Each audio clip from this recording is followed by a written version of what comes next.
I see the first people are starting to join in. Welcome. Welcome to this masterclass with Syracuse University. My name is Lavinia and I'm part of the Docsity team. And it will be my pleasure to moderate this masterclass.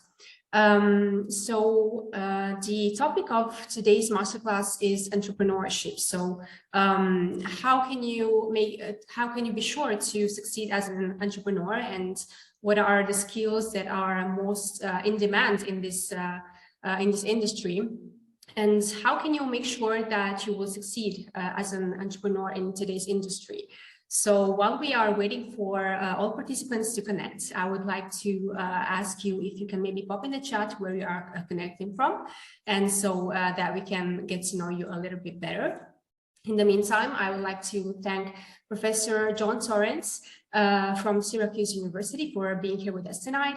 He is an entrepreneur himself. He's an educator, a TEDx speaker, and also an author. And I'm sure that he will introduce himself better than I just did.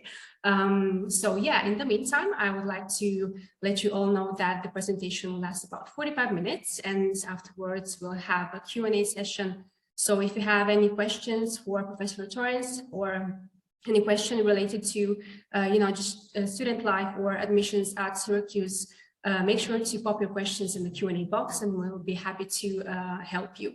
So I see people are starting to pop in the chat where they're connecting from. So hello, Peter from Kenya. Hello to Nigeria and Senegal as well. We are very happy to have you here. So, of course, you will have the opportunity also to request a certificate of attendance by Docsity, and I will pop more information about that later in the chat. In the meantime, without further ado, I would like to leave the floor to Professor Torrens and to thank him once again for being here with us tonight. Thank you so much, Professor. All right, thank you, Lavinia. Appreciate the invitation to be here, and it's great to be talking to aspiring entrepreneurs from Africa.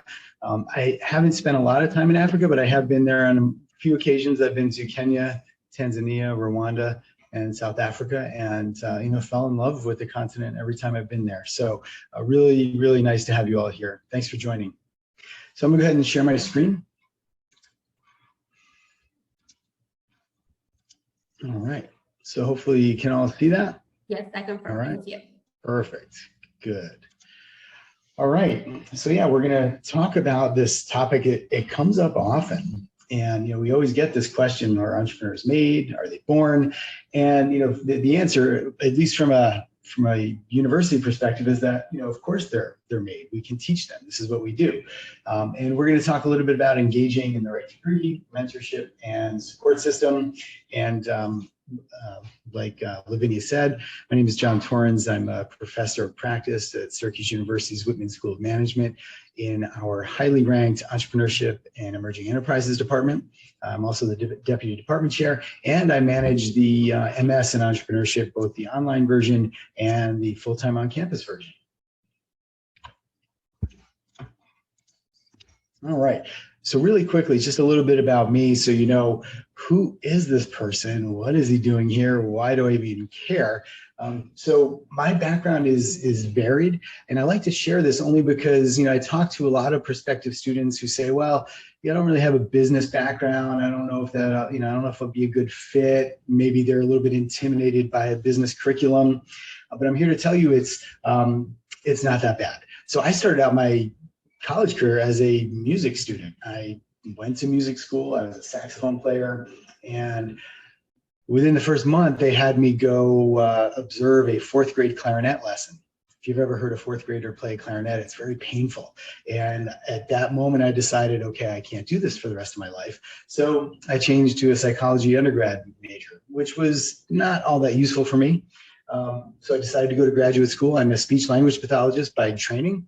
And that's how I started my first business. And it was just a small solo practice, right? Much like an architect or a chiropractor or a dentist or an accountant, right? I was a licensed professional, hung a shingle, as they say, and I was in business. Along the way, I started hiring employees and realized that, their ability to pay their bills was dependent on me knowing what I was doing. And I wasn't really sure that I knew what I was doing. So I went up to the university and said, hey, I want to take an accounting course. And they said, well, what you really want is to enroll in our MBA program. And I thought, well, I have a master's degree already. I don't need another one. So I did what any rational human would do. And I enrolled in a PhD program in business. That was a really good decision for me because I learned a lot of really good things along the way. It was very intense on the job training, but it helped me a lot in my business. So in 2008, so I started this company in 1995, learned a lot, made a lot of mistakes, started to put the pieces together and employed my entrepreneurial mindset, my skill set, and followed a process that I learned about. In 2008, I had an exit. I sold my company, and that's when I began teaching at the university, which I thought was going to be the end of my business life. I thought, I sold my company, things are great. I'm a college professor. How much better could life be? But then I had the opportunity to buy my old company back. And you know, if you're an entrepreneur at heart, you can't let those types of opportunities go. It was deeply discounted, so I bought it back. Rebranded it in 2011, and I had a planned exit in 2019, which worked out pretty well. I had a 2-year non-compete, so I engaged in some businesses I had out in California. And then just last year, actually a year ago today, I repurchased, but that was the end of my non-compete. I bought a former competitor. A month later, bought another one. So now I'm back in business in my old industry and doing it again. So I really like the mix of entrepreneurship and business leadership. I think it gives me credibility, it gives me experience that my students really appreciate. So that's a little bit about me. Now, if you know Myers-Briggs or DISC or Enneagram, I'm an ENTP on Myers-Briggs. I am a very clear 7 on an Enneagram, and I didn't put it here, but I'm a very high I on a DISC. So that tells you a little bit about me, what my makeup is, my background, and how I just process things. So pretty prototypical entrepreneur type. I also have ADHD. This is an area of research that I really enjoy, and I talk a lot about the link between ADHD and entrepreneurship. So in terms of my entrepreneurial experience, founder, CEO of that healthcare company, like I said, had the exit in 2008. In addition to running companies, I've been an active angel investor. There's been 4 companies that I've placed some money in. Interestingly enough, only 2 of them are still around. So I've learned the hard way that private placements are very difficult to make work. And as a matter of fact, what I've concluded is that I'm much better off controlling my own destiny and investing in my own companies than in somebody else's companies. Vertical is a vertically integrated cannabis company. I was on the executive team when we had a $62 million raise. And that was my biggest capital raise ever. So I know what it's like on both sides of the fence, right? I know what it's like to be seeking capital. I know what it's like to be listening to pitches for capital. And then I've had some local awards as an entrepreneur. I've been an Inc. 5000 honoree a couple of years. Probably going to be back on in another year or two once we've got a little bit of history with our new company. That's a little bit about me, and I share that with you only because I know sometimes when you think of entrepreneurship and you think of academics, there's a disconnect there, right? If you're a research faculty and you've spent your career in academia, you know, the natural question is, well, what do you know about starting and operating, selling, investing in companies? So, you know, I've had that experience. I'm more of I guess they refer to me as a pracademic. I'm a practitioner of entrepreneurship, but I also have an academic background. All right, so I want to share a quick video. I love this. This to me is what entrepreneurship is like. This is what it's about. Now, we're from Syracuse in upstate New York. If you don't know what this stuff is, it's snow. And here's a guy, he's just shoveled his driveway. He's super proud of himself, kind of like an entrepreneur who just made a first sale or hired a key employee. And, you know, he gets ready to go inside. His day is done. He looks back at his work proudly, shuts the door, and this is what happens. That's entrepreneurship. So if you can't handle that, maybe it's better that you consider a different pathway. But if you're fine with a situation like this, or at least you think you can handle it once in a while, then entrepreneurship probably won't be too difficult for you. All right, so really quickly about Syracuse Entrepreneurship, because we're focusing here on the degree itself, mentorship that's available, support systems that you'll need. At Syracuse, we have a really fun, interesting, strong program that I'm really proud of. I have amazing colleagues. I just listed 7 quick points there for you. one thing that differentiates what we do is that we have 4 professors of practice. So these are people who have been in business, long history and careers of being entrepreneurs, business owners, investors, who are now professors, and they teach entrepreneurship from a place of deep experience. We also have a research faculty that is number 2 in the world in terms of research productivity. The number 1 school, last I checked, was Indiana, and they have almost twice the number of faculty. So on a per capita basis, our faculty are prolific. And the cool thing about what we do is we take the research that our research faculty puts out, which is world class, and we translate it into everyday applications. So quick example, my colleague Johan Wicklund was studying the link between ADHD and entrepreneurship. I was a practitioner with ADHD, so I took his research, applied it, and I used that in a lot of my teaching and some of my own research and some of my own writing. So it's a really neat thing what we were able to do at Syracuse. In terms of student entrepreneurs, we give away well over $50,000 a year in various business plan competitions. This is non-dilutive capital that you can use for your companies. We have paid internship programs. We have students who consistently do well in regional business planning competitions. The cool thing for our program about non-US students is that you could stretch this out over a couple of years if you want to extend your stay on your visa. And one last thing about the degree itself is that the MSE or the MSEEE, Master of Science in Entrepreneurship and Emerging Enterprises, is a master's degree in business, in entrepreneurship, but it's not an MBA. So it's more focused on this entrepreneurial skill development as opposed to broad management skills or corporate ladder climbing. Now, the MBA is a great degree and it has its place, and there's a lot of people who are great candidates for it.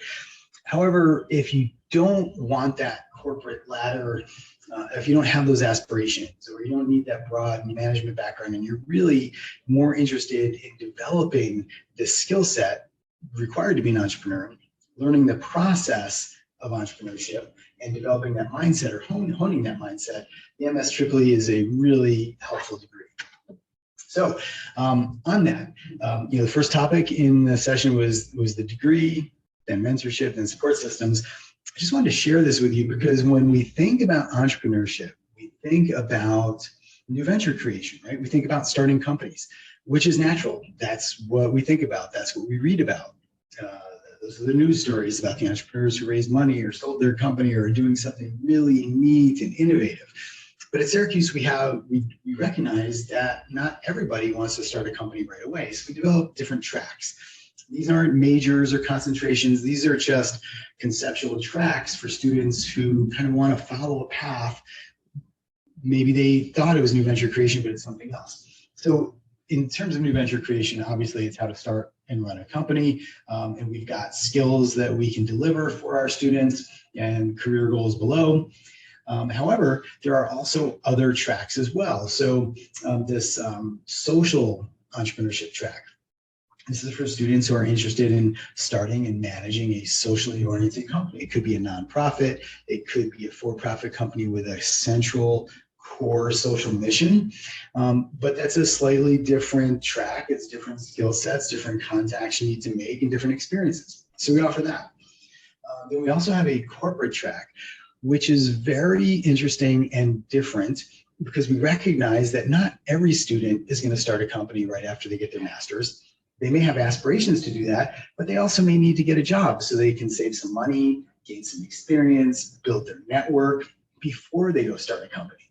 So having an entrepreneurial mindset and deploying that skill set and thinking like an entrepreneur inside a company will only increase your value to that company. So a really good example, and it's an example from the US, but it's the Miller Brewing Company. Who started Miller Lite, which was a light beer. And this was, you can't consider a big brewing company like that as a young entrepreneurial startup, yet they had new product development people inside this large company that acted and thought very entrepreneurially and created this new category that is now one of the best sellers for the parent company. So you can do incredible things as an entrepreneur inside a corporation and increase your value to the company, make more money, increase your contacts, and then decide to launch a company after you've been able to do that. So we have a really robust corporate entrepreneurship program. And then lastly, we do get a lot of students who come from family businesses, and their goal is to go back to the family business, add value, take the reins over someday, do something different, or in some cases, they've got to turn the family business around because it's been suffering. But either way, we recognize that we have students who are in that position, and we have coursework and experiences specifically for them.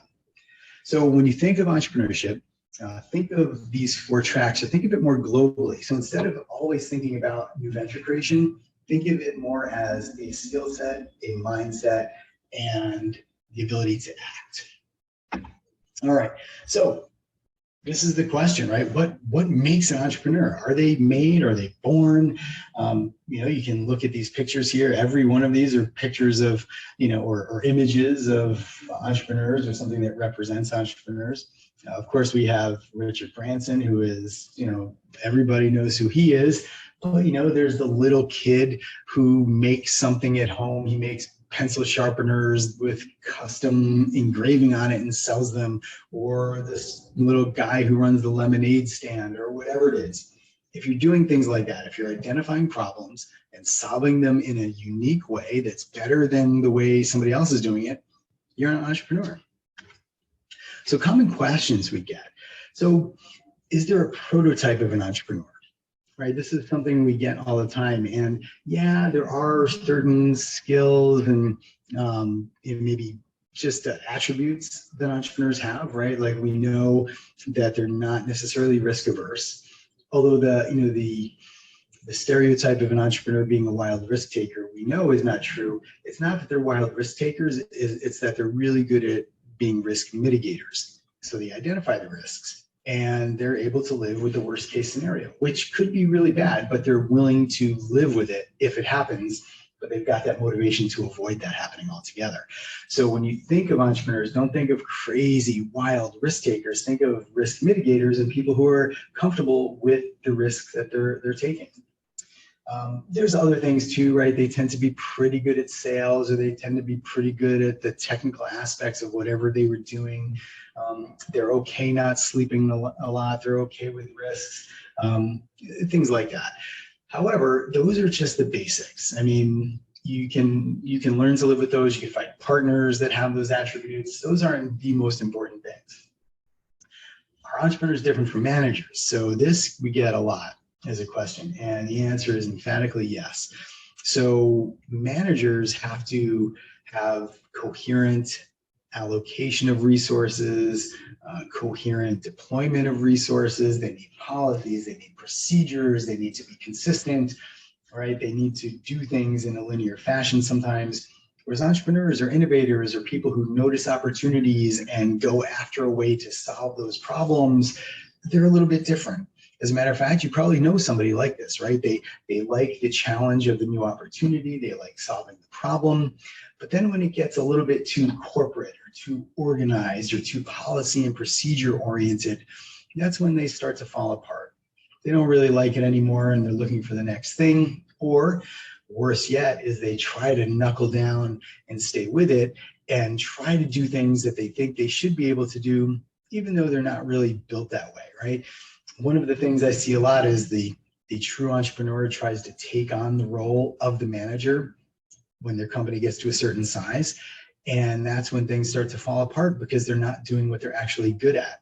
They're trying to do something that they should hire a professional manager to do so they could be freed up to do the things that they're good at. But instead, they try to go ahead and do the things they think they ought to do, even though they're not necessarily great at those.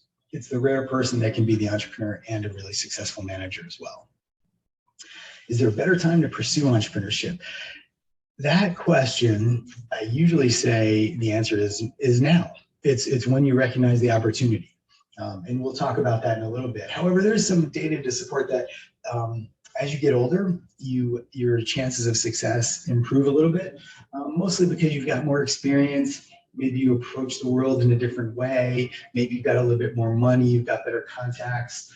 But people in their 50s are starting companies now at a very fast rate, and they're doing pretty well. So it's there's really no right time. Really, it's all about, do you have the right opportunity? And is the timing right for that opportunity? That's the critical aspect. And then what makes for a successful entrepreneur? I wish I knew the answer to that specifically, although I can say there is one thing that kind of weaves together for everybody, and it's really this dogged persistence, right? And it's the ability to get knocked down, get back up, face the next day's challenges, knowing that there's going to be more, but with the end goal in mind. You're really excited to solve this problem that you've identified in a way that's better than all the other alternatives, and that's your guiding light. So it's really a mission focus and a persistence and this grit where they just won't give up. Because the truth is it's too hard to do if you're not really passionate about it or really into it. Because if you're not that into it, as soon as it gets hard, you might think, well, I'm just going to go back to my job. Can people be taught to be entrepreneurs? Which is kind of the basis for this webinar. And the quick answer is yes. Of course, we're a university that does this. There's lots of universities that do it. We just happen to do it really well. Yes, of course, you can take someone who doesn't feel they're an entrepreneur, or maybe has some of the basic traits that you would find in an entrepreneur, teach them how to harness those, teach them the process of entrepreneurship, let them develop a skill set, let them hone into their mindset, and help them. It's very possible. We do it every day, and it's something that's just a joy to do, and it's a lot of fun.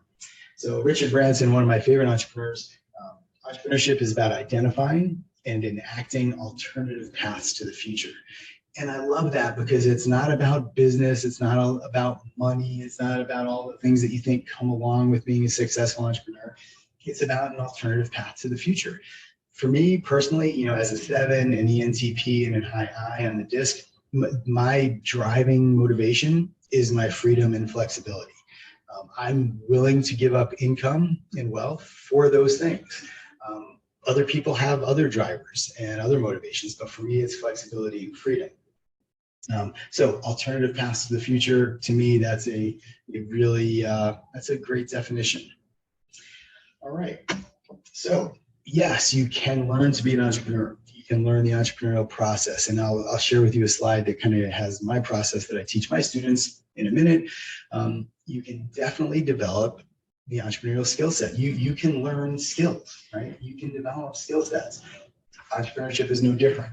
Now, some people, because of their personality traits or their experience, it might be a little bit harder. It might be more out of your comfort zone, but you can do it. I've seen students who come to me and say, I don't think I'm an entrepreneur, but really what they're saying is that I'm afraid to take that leap. I'm afraid to take action. That's usually what I hear or what I see when I talk to students who I think are entrepreneurs, but they just don't seem to buy it. We teach 500 students plus every year, and not all of them go on to huge success. But again, success is defined individually, right? So for some people, yes, they want that big scalable company with the venture capital funding and the giant exit or the IPO, and to them, that's success. To others, maybe they just want to have a nice lifestyle business that can support them and their family at about the level of a regular 9-to-5 job. But they've got complete flexibility, and they can participate in their hobbies when they want to. They can spend time with their family when they want to, and they're in charge. So success for entrepreneurs looks different. It's not a uniform group. Everybody has different definitions of what success means for themselves. And at Syracuse, we help you achieve that and tap into that for yourself. Some people do seem predisposed, and I think that gets a little bit too much attention or too much play in the media. The fact is that even the people who seem predisposed, if they're not harnessed or they're not educated and they don't know how to deploy the skill set, it could go really bad. So just because you're predisposed with some entrepreneurial traits and characteristics doesn't mean you're going to succeed.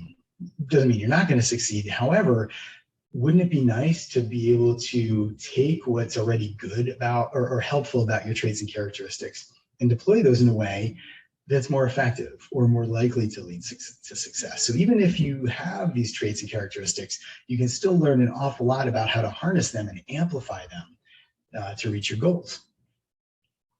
The most important thing about entrepreneurship, without a doubt, is just taking action. This is the thing that separates the entrepreneurs from the people who just have, cool ideas.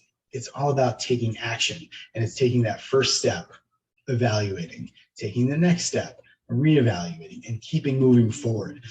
A lot of people have ideas, but they don't go anywhere because they just don't take action. And entrepreneurship is about taking action to solve problems. So really quickly, the biggest, I talk to a lot of people, they think they're entrepreneurs and innovators because they've got great ideas, right? You probably know people like this as well. They say, hey, I'm the big idea person. I don't want to actually do anything. So those people generally aren't entrepreneurs because entrepreneurs do things. They do a lot of things. They take action, right? So it's the ability to recognize an opportunity and do something with it. Take that first step, whatever it happens to be. And maybe it's not the right first step, but it's a step. And then you learn something from taking that step. You take another step, you learn more, and you keep going. So I know this is a big group, so we might not have time to pull everybody, but my guess is that a lot of you have had the experience where you've thought of something. You've said, hey, this is the best idea ever. I think this is amazing. Maybe you've talked to your significant other or your friends about it. Everybody agrees that's an incredible idea. That's amazing. That's a great idea. That's a big problem. Somebody needs to solve it. And then you just sit on it. You don't do anything. You don't take any action on it, but you think about it. You think, yeah, that is a good idea. One of these days I'm going to do it. And then, you open up your email or you look through one of your web, news services, and you see that somebody else is doing it. And you think, that was my idea. I could have done that. And you could have. Absolutely. The only difference between you and the person who did it is that they took action and did it. You both had the same idea. You were both aware of the opportunity. You recognized it. And that opportunity recognition is actually the easy part. Although we do have lots of modules, lots of education, lots of experiences to help you recognize opportunities more efficiently and effectively. But like I said, that is the easy part. The hard part is taking that action. So, talk to a lot of students, and I've experienced this myself. I mean, if you have a lot of ideas, you can't possibly act on every single one of them. And, you have a good idea that you see somebody else take action on. Sometimes it's gratifying, but sometimes it's maddening, right? Because you think, geez, I really just should have done that. All right, so this is the basis of the process that I teach with my students. And it kind of starts at the bottom with the idea. Like I said, ideas are cheap. It doesn't matter if you have a great idea, right? I can guarantee that at least 500 million people on the planet right now have the same great idea to solve a big problem. It's probably true. How many of them are going to take action on it? That's much fewer, right? So you start with the idea, and you need to solve a real problem, right? Now, there are, exceptions to that, like maybe luxury products and goods don't necessarily fall into that. Although I would still argue that there is a problem that you're solving for somebody. We don't necessarily have time to unpack that right now, but think about solving a problem. So think of problems you experience yourself. Think of problems your friends or colleagues experience. Think of problems you've witnessed or observed. Think of compelling problems for people and ways you could solve them. And I like to use this analogy. It's a spectrum, right? So if you think on one side, it's a mosquito bite, and on one side of the spectrum, it's a shark bite. If you have a mosquito bite, yeah, it's a little annoying. You scratch it. Yeah, it drives you crazy. Maybe it's on your mind, but you might put something on it. You might not. You're not that compelled to do much about it. If you got a shark bite, on the other hand, that is the only thing that matters at that moment. You will do everything you possibly can to fix that problem. So when you think about problems, think about, is it closer to a mosquito bite or is it closer to a shark bite? The closer you get to the shark bite, the more you know you've got a motivated market. And I think I might be losing my power in a minute just based on my air conditioning that just blew out. So we're going to keep going, but if I do lose power, I'll be back in a few minutes, hopefully. All right. So the next thing is you've got to be able to solve that problem for an actual person, an actual customer, right? Just because the problem exists doesn't mean anybody really cares about it. So first identifying the problem, a compelling problem, right? Something that's more towards a shark bite.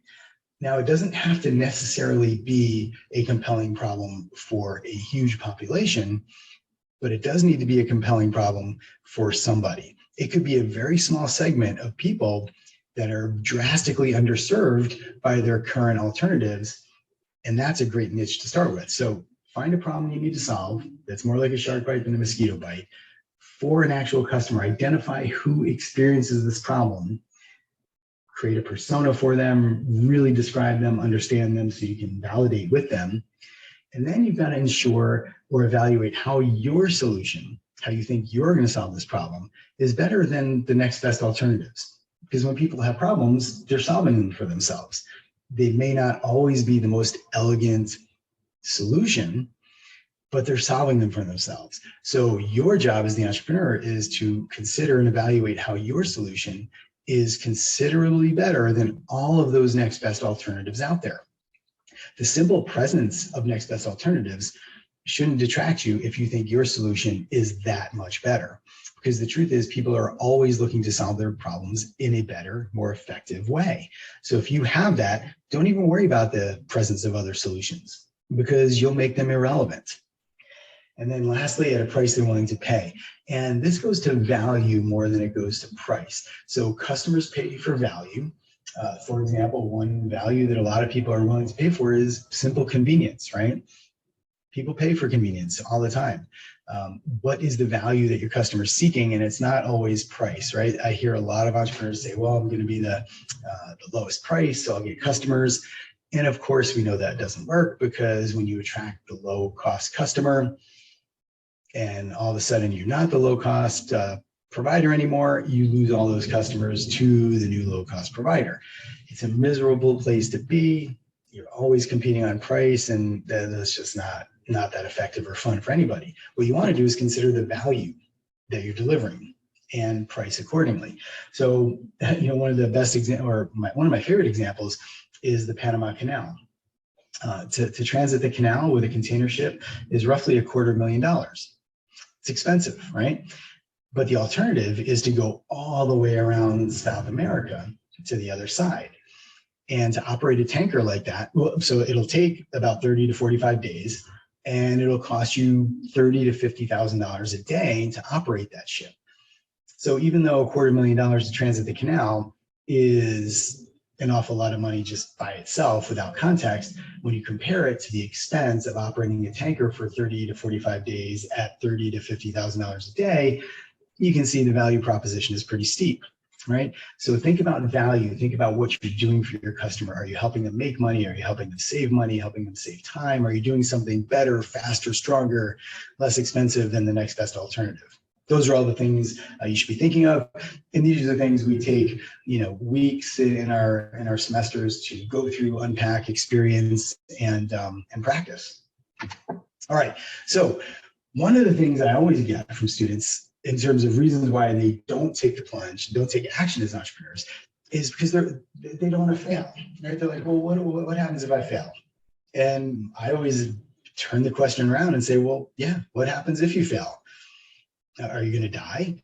And if not, then okay, can you live with whatever the aftermath of that failure is? One of the things we know from entrepreneurship research is that the most successful entrepreneurs have generally failed 3 times before they have their big success. So it's almost a matter of, you've probably heard the expression fail forward or fail fast, right? Because by the time you get to your 4th one, you've learned a thing or two from your various failures. And one of the things we know about entrepreneurs is that they're able to move on, right? I work with some professional athletes who are entrepreneurs sometimes. And one of the things they say, like if you're a professional athlete, one of the things you have to do is move on from a mistake, right? You have to have a very short memory. You can't dwell on the mistake you just made because it's going to affect your next play. Likewise with entrepreneurship, you can't dwell on your failure, right? You can't say, oh, poor me, woe is me, I failed. You have to get up, dust yourself off, have a short memory, take stock of what you learned from that experience, and then move on like a professional athlete does. So one of the things that precludes people is failure. So I figured I'd share some traps, right? So these are things to avoid to increase your chances of success, decrease your chances of failure. So one is this large market fallacy. People think all the time that just because the market is huge, of course I'm going to be successful because the market is so gigantic. We know that's not true, mostly because large markets attract large competitors. And as a young, early stage, probably underfunded startup, the last thing you need to do is compete with large competitors. Unless, of course, you've got a value proposition that is so steep and so ridiculously superior to anything anybody else is offering that you're able to go for it. But large markets by themselves don't mean anything. You've got to back up and say, am I solving a problem for this large market in a way that's vastly better than the next best alternative? That's the key. Next is this better mousetrap fallacy. So in the United States anyway, there's, I forget the exact number, but I think there's over 350 patents for mousetraps. So literally 349 better mousetraps, right? But the best-selling mousetrap of all time is the little one with the wood and the spring that you can buy for a US dollar. That's the best-selling one, despite the presence of all these other ones. So I see this happen a lot with my students who are in engineering, for example, or computer coding. They think because they can do it, because it's technically feasible and possible, that anybody's really going to care. And sometimes they do, but it's better to start with the problem and use your technical skills to solve that problem versus saying, hey, I want to do this technical thing, and then go out and see who has a problem that can be solved with this technical thing. So don't fall into the trap that just because you build it, anybody's going to really care. You've always got to start with the problem and then apply your technical skills to solve it. The next is this no sustainable business model trap. So this one is where maybe you've got a good idea and you're solving a problem for somebody, but you're not able to do it in a way that is sustainable financially. So a really good example, it was a company in the US called Webvan. This was probably 20 years ago. It was grocery delivery, right? Americans sometimes don't like to shop for their own groceries. They don't have time, whatever the problem is. So Webvan was going to warehouse groceries. You could select your groceries online. They'd have a fleet of delivery vans and drivers in a massive warehouse with pick and pack robots, and they deliver your groceries. The problem is retail groceries, it's a very high volume, low margin business, right? So you have to sell a lot of groceries at a very thin margin to make some money. What Webvan did was they took this high volume, low margin business model and put a lot of capital expense into it. So expensive real estate for a warehouse, fleet of delivery vans, drivers, robots to pick and pack and deliver, exceptionally expensive. So those thin margins couldn't support all that extra capital expense. So even though it was a good idea and it met a need or a problem, it didn't do it in a financially sustainable way. So they were out of business. Now, fast forward 20 years, and there's companies in the US like Instacart, where it's gig economy. It's people will go shop for you. They don't have their own inventory of groceries. They go to existing stores. They use their own vehicles and that sort of thing. So the problem still existed. It's just that Instacart was able to solve it in a way that was more feasible than Webvan did 20 years ago. The Me Too trap. Me Too trap is basically, hey, I'm doing this thing over here, me too, buy from me. And it really means you don't have any differentiation. There is no difference between you and the next best alternative, except for that it's you. And maybe you've got some slicker marketing, maybe you've got better packaging, and those are differences, right? But at the core, are you solving a problem in a better way? That's the problem. Right, so you don't want to be a Me Too company. You want to have some sort of differentiation. You want to constantly think about how can I keep being better, faster, less expensive, more efficient, stronger than the next best alternative. And the last one I wanted to stress was this hubris trap. So just because you've done it once doesn't mean you're going to be able to do it again because of your prior success. All the same rules apply. You've got to solve a problem for a specific customer in a way that's better than the next best alternatives at a price a customer is willing to pay. All the same rules apply. The market doesn't care about your previous success. All they care about is what can you do for them now, right? And we see this happen a lot. All right, so in summary, entrepreneurship is a mindset, it's a process, and it's a skill set. And these are all things you can learn, right? And it's more than new venture creation. It's applying this mindset, the process, the skill set to whatever setting you're in, whether it's a corporate setting, a family business, or a social venture. It's about taking action more than it is about the idea. The thing that separates entrepreneurs from the people who just had great ideas is that the entrepreneurs took some sort of action. They may have failed once, twice, maybe 3 times, but they took that action, and that's what separates them. And lastly, of course, I'd be remiss if I didn't mention again that Syracuse has quite a good entrepreneurship program. It's something we're very proud of. We love to do it, good at it. We have great students, and it's about the degree, how we differentiate from the MBA. It's about the mentorship, like I talked about with our professors of practice and our various support systems throughout campus with business plan competitions and internships and things like that. So I will open it up now for questions. I'll stop my share. And yeah, So much, Lavinia, Professor Torrens. It was an amazing presentation, and I'm really glad that we could make this masterclass happen. We did get a few questions, and of course, they vary on the topic, but I will start from the beginning. So participant is asking, Professor Torrens, what is something that you wished you knew when you began as an entrepreneur? I wish I knew that, everything was going to be okay no matter what, right? So the worst case scenario was that I lose the money that I put into the venture, but I still have my family, so I wish I didn't stress so much. And I wish I had that knowledge that, at the end of the day, as long as I'm still breathing, I can do it again, right? So yeah, I think that was probably the biggest learning for me. Thank you so much for the insight. So Abdul is asking, would you say that entrepreneurship equals leadership in some ways? Yeah, no, in a lot of ways, for sure, right? So because you've got to be a thought leader, right? You've got to be on the cutting edge of solving problems, and to rally support, either as a salesperson, you've got to get people interested in your solution and have them use it to solve their problem. So that takes quite a bit of leadership. To raise money, you've got to be seen as a leader, and just to be able to attract the people you need to your team and lead them through those initial stages. Yeah, that's one of the things that I find that entrepreneurs don't spend enough time on is their own leadership abilities, right? They think they've got this innate ability to lead, when in some cases that's true, but you've got to separate the ability to identify and take action on opportunities from the ability to lead people, inspire people to take action, and things like that. That's a great question. Thank you, Professor Torrens. So Insa is saying that he's actually the CEO of a nonprofit organization in northern Senegal. So his question would be, how would you put business into a nonprofit organization without betraying the humanitarian and social spirit of a nonprofit?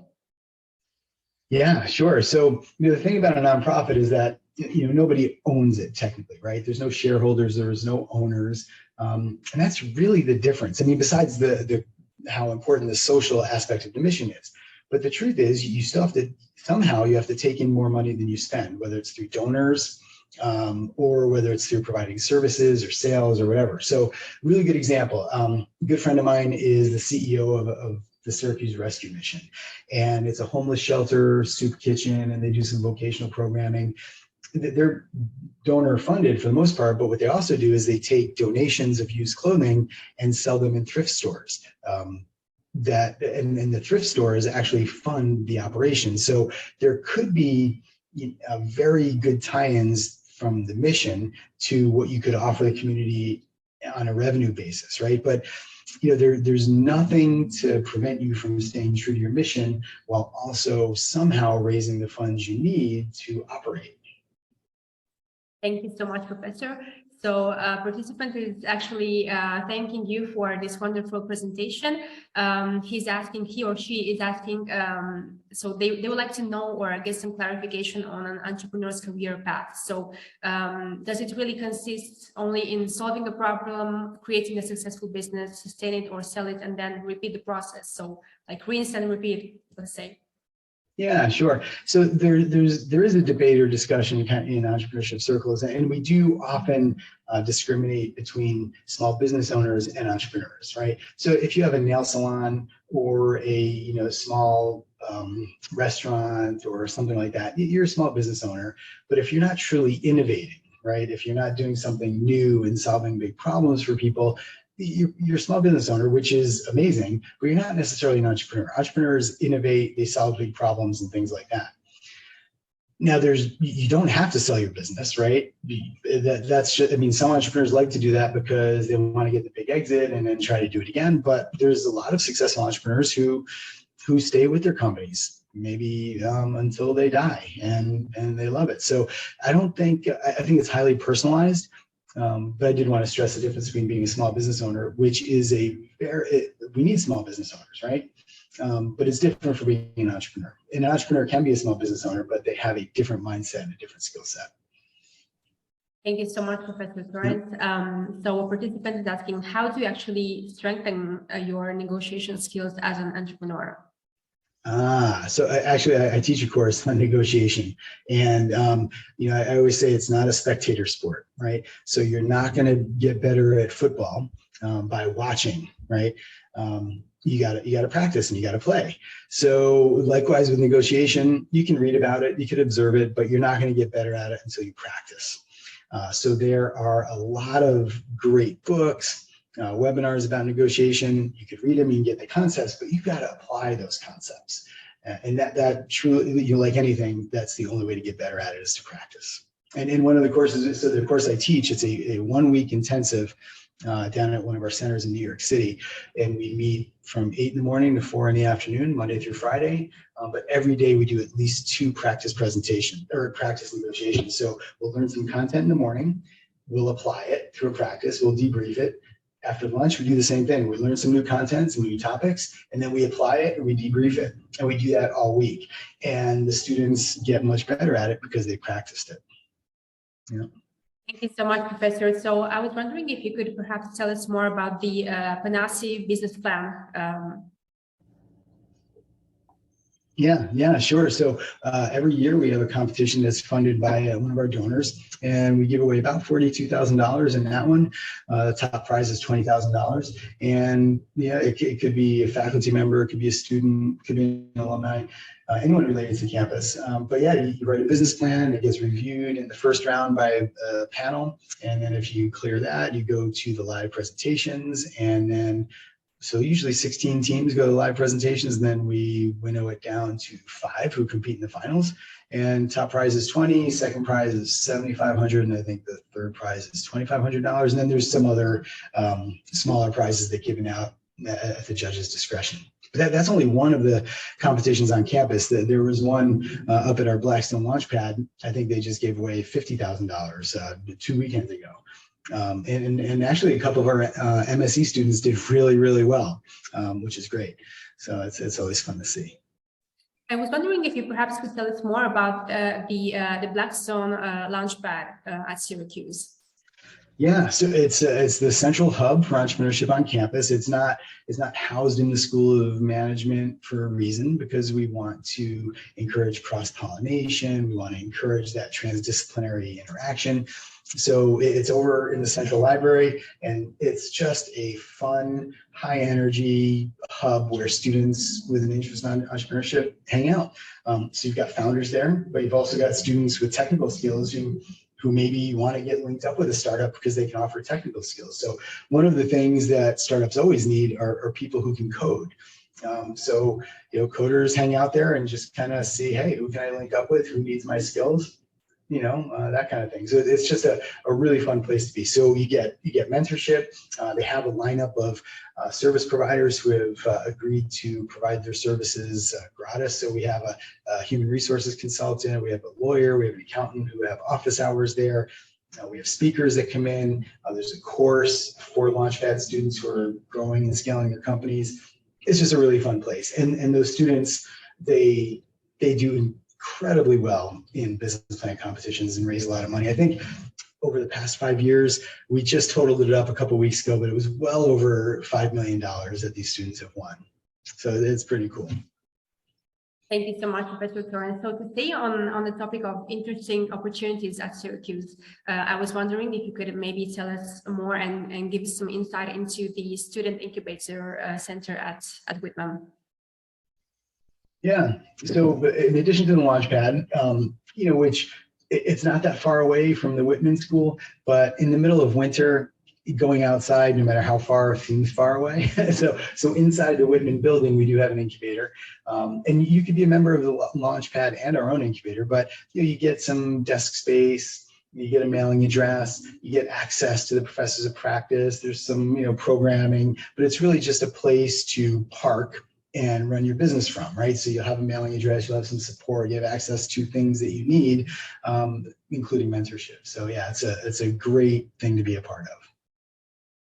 Thank you so much, Professor. So I was wondering, what is your personal affiliation with the Southside Innovation Business?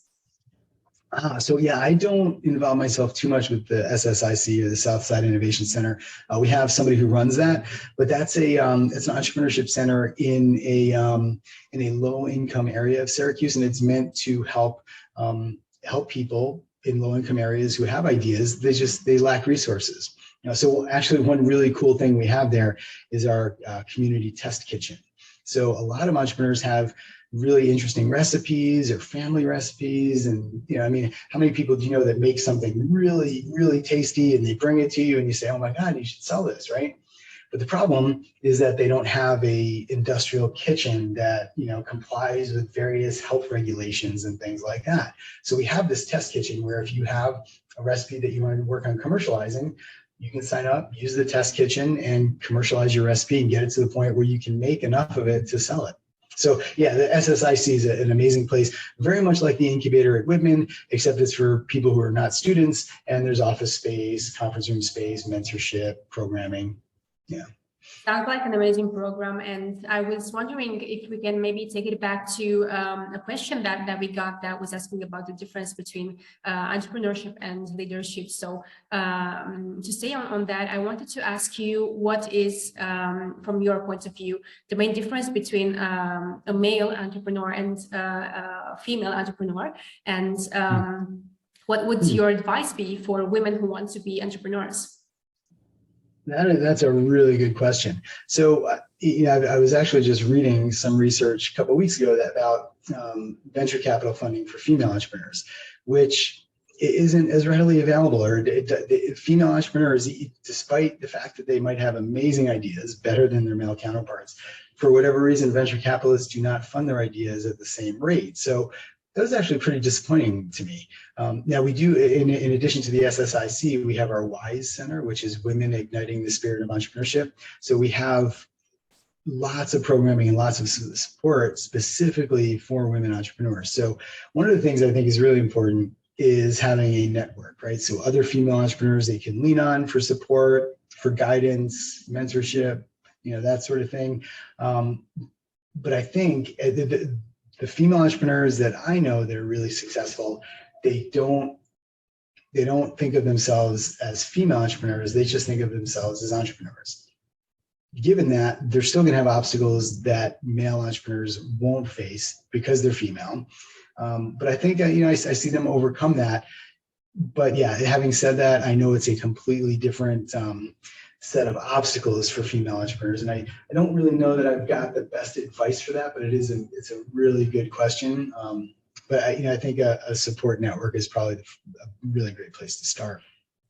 John, if I could interrupt and say, can you talk about the example of Kelsey Davis? Oh yeah, sure. So, not using generalizations, right? Like it's hard for all female entrepreneurs, but one of our stellar Masters of Entrepreneurship students, Kelsey Davis, she wasn't even a business school student as an undergrad, but she came into the MSEEE and she lit the place up. She raised money, she generated revenue, she got, she was like a Fortune 50 young Black entrepreneur. She got all sorts of awards, and she's doing amazing things. So, I don't want to give the impression that it's just always hard for females. In Kelsey's case, she just had a really cool concept, and she knew how to sell the heck out of it. She was that way.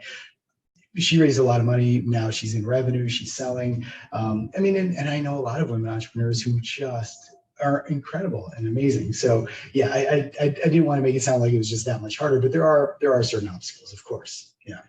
Thank you so much, Professor Torrens. Kelsey's case sounds very inspiring. So I do hope that if we have any female participants, they will be inspired as well. To stay on the topic of inspiring, I know that you are a TEDx speaker, and I was wondering if you can maybe give us some insight into your TEDx talk regarding ADHD and entrepreneurship. And I also know that you wrote a book about it, so perhaps it would be valuable for the participants tonight to hear more on that. So thank you so much. Sure. Yeah, no, thanks for asking. So yeah, when I was growing my company, I realized that the things weren't working as smoothly as I thought they would. And to make a long story short, I eventually got diagnosed with ADHD. And then things started to make sense, right? So that's when I started collaborating with Johan on his research and applying that. So the thing about ADHD is that we know, if you know entrepreneurs, you get the sense that, wow, this person is flaming ADHD, right? So we started looking at that. We're like, is this a coincidence? Is there something there? So we just did some basic research and we said, well, there's a much higher prevalence of ADHD among entrepreneurs. In the general population in the US, it's about 12%, but among our sample of highly successful entrepreneurs, it was about 60%. So that was interesting. So we started breaking that down a little bit more. And what we realized was that, of the two types of ADHD that exist, one is the impulsive and hyperactive ADHD, and the other is the inattentive type. Inattentive doesn't correlate well, but hyperactive and impulsive correlates exceptionally well. So if you have that type of ADHD, you're going to do really well with things required of entrepreneurs, especially in early stages. So you're going to be able to assemble resources without having a lot of resources of your own. You're going to be able to recognize opportunities. You're going to be able to move on from failures more quickly, right? You're going to have this sense of urgency. You don't have to overthink things, right? On the other hand, what we found was that there's always two sides to the coin, right? It's a yin and a yang almost. So the things that can make you highly successful as an entrepreneur can also be very, very damaging. So just a quick example, if you have one of the traits of hyperactive and impulsive ADHD is that you've got a sense of urgency, which when you're functioning well and it's working well for you, you're moving, right? Everything has to happen now because either you've got to fill an order, you've got to get your product through prototyping, whatever it is, you've just always got to keep moving. On the other hand, if you don't recognize when it's not working for you, it could be highly dysfunctional. So if I have a high sense of urgency and I send a key employee an email at 5 p.m. on a Friday, now all of a sudden they're really stressed, right? And they're like, oh my God, my CEO just emailed me, it's 5 o'clock on Friday, I got to get back to him even though I had all these plans, as an example, right? Or you could just drive people crazy with your constant go, go, go attitude, right? Things like that. Or another example is, this it's a lack of premeditation that you see in impulsive ADHD, right? You don't think things through all the way. On one hand, it could make you look like, you're a visionary and you could spot trends. On the other hand, you could take a lot of crazy risks that just don't work out, So the idea is that even though ADHD is classified as a disability, and it could be highly disabling, I don't want to minimize that. However, in the context of entrepreneurship, it can be highly enabling. So it's all about context, right? So I like to use the example of Yao Ming, who I think he was 7 foot something. He's a basketball player from China. In the context of sitting in a regular chair in an auditorium, his height is highly dysfunctional. He can't fit in those chairs. He's uncomfortable. He blocks the view of probably 10 rows behind him. However, if he's in pedestrian traffic, walking around, his height is highly functional and gives him a huge advantage, right? It's the same height, it's the same guy, it's just two completely different contexts, much like ADHD. In the context of entrepreneurship, highly functional. Sometimes in the context of regular life, it could be dysfunctional. Thank you so much, Professor Torrens, for this very valuable insight. I want to remind participants that they have the link to your TED talk, so they can check it out by clicking the link in the chat. And our time has run out, but I will read our last question. So thank you so much, Professor. As an entrepreneur with good ideas, sees the problem, I think, and was able to design credible facts on how to solve the problems, but doesn't have the resources to take action. So how can he or she source for that? So how do you scope resources when you don't actually have them? Yeah, so that's a great question. And so entrepreneurship is opportunity driven, not resource constrained. Most of the highly successful entrepreneurs that you'll talk to really started with very little or nothing. And it's just a matter of figuring out how you connect the dots and get the resources you need. It's not easy, but this is part of the process that we teach, right? It's called bootstrapping. You get what you need without having to pay a lot for it or without consuming a lot of resources. But that's part of the mindset. It's opportunity driven, not resource constrained. And actually, the academic definition of entrepreneurship is the ability to pursue an opportunity without regards to the resources you control. So forgetting about the fact that you don't have all the resources you need and going after it anyway. And again, it's that mindset. Thank you so much, Professor. I do want to thank you for your time and your presence here tonight, and for just really taking the time to answer all the questions and to give us, just very valuable advice and insight into this career path. So as a final question, I would like to ask you, what have you enjoyed more about being an entrepreneur in general?